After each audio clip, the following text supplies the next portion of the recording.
Update ko lang kayo, there is a recent development. I was given an opportunity to speak with the ambassador of Malaysia and some officials of Malaysia.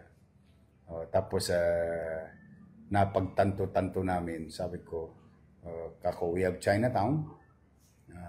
Minana namin sa aming mga ninuno. When I became mayor, I created Koreatown. Yung Malate. Yung first term ko yun eh. Businesses came in.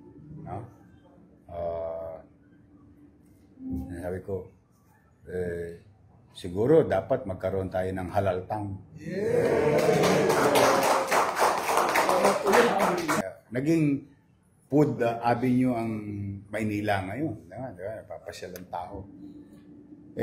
Sabi ko, na pag-usapan namin nung sabi ko, let's start certifying restaurants in a given place na itong mga pagkain na ito ay halal food base sa tradisyon, kostumbre o regulasyon ng Islamic way.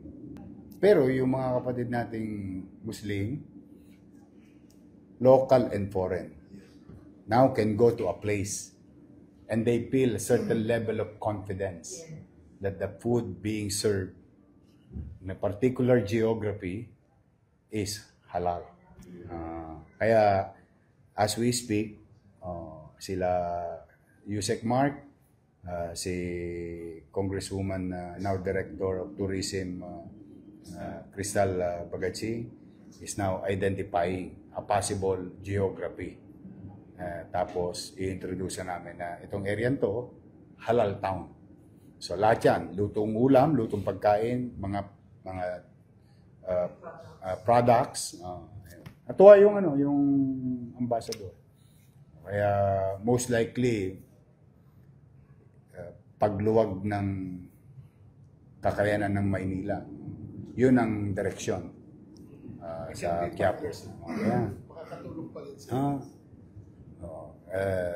Yun ang direksyon natin.